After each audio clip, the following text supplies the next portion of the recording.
അന്ന് ഒരുപാട് കമൻറ്റ് വന്നൊരു സംഭവമാണ് ഞാൻ ഈ ഒഴിക്കുന്ന കൂളൻ്റ് കേട്ടോ.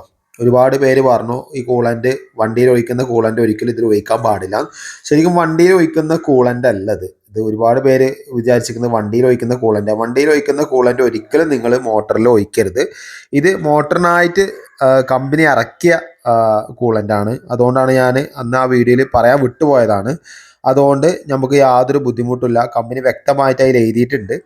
കുഴപ്പമില്ലാതെ മോട്ടറിന് മാത്രം ഒഴിക്കുന്നതാണ്. അതും വെള്ളം ചേർത്ത് മിക്സ് ചെയ്തിട്ടാണ് ഒഴിക്കുന്നത് കേട്ടോ. അപ്പോൾ ഇങ്ങനത്തെ മോട്ടറൊക്കെ ഫിറ്റ് ചെയ്യുന്ന സമയത്ത് നല്ല രീതിയിൽ എയർ കൊടുക്കും. അതായത് ഈ ഒഴിക്കുന്ന സമയത്ത് തന്നെ വെള്ളം നിറഞ്ഞതായിട്ട് നമുക്ക് ഫീൽ വരും. ഇത് കണ്ടോ, രണ്ട് സൈഡിലും വെള്ളം നിറഞ്ഞ പോലെ നിൽക്കുന്നുണ്ടാവും.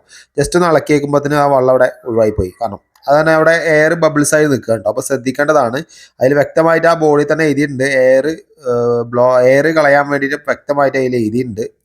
പിന്നെ നമ്മളെ വീഡിയോയിൽ നമ്മൾ മോട്ടർ ഇറക്കുന്ന സമയത്ത് പലരുടെ അഭിപ്രായം 2 കയർ വേണ്ട, 1 കയർ മതി എന്നുള്ളൊരു അഭിപ്രായം എല്ലാവരും ഉണ്ട്. ഞാൻ കാലങ്ങളായിട്ട് ഈ 2 കയർ വെച്ചിട്ട് തന്നെയാണ് ഇറക്കാറ്. ഇതുവരെ കംപ്ലൈൻറ്റോ കാര്യങ്ങളൊന്നും വന്നിട്ടില്ല. ഒന്നുകൂടി ഈസി പൊക്കാനൊക്കെ ഒന്നുകൂടി ഈസി 2 കയറാണ് കേട്ടോ. എന്തായാലും നിങ്ങൾ നിങ്ങളുടെ രീതിയിൽ ഫിറ്റ് ചെയ്യുക. ഞാൻ എൻ്റെ രീതിയിലാണ് ഇതിങ്ങനെ ഫിറ്റ് ചെയ്യുന്നത് കേട്ടോ. അപ്പോൾ ഇത് അത്യാവശ്യം നല്ല ആഴമുള്ളൊരു കിണറാണ്. അപ്പോൾ അത് കറക്റ്റ് ലെവലിൽ ഇറക്കി വെച്ചു. അത് കഴിഞ്ഞതിന് ശേഷം നമ്മൾ ഇതിൻ്റെ പാനൽ ബോർഡും കാര്യങ്ങളൊക്കെ നമുക്ക് വീടിൻ്റെ ഉള്ളിലേക്ക് കൊണ്ടുപോകാൻ പറ്റില്ല. അത് നമ്മൾ ഇതിൻ്റെ കൂടെ ബാക്കിൽ തന്നെ ഒരു സിൻഡെക്സ് ബോക്സ് വെച്ച് കൊടുത്തിട്ടുണ്ട്. അതിൻ്റെ ഉള്ളിലാണ് സെറ്റ് ചെയ്യുന്നത് കേട്ടോ.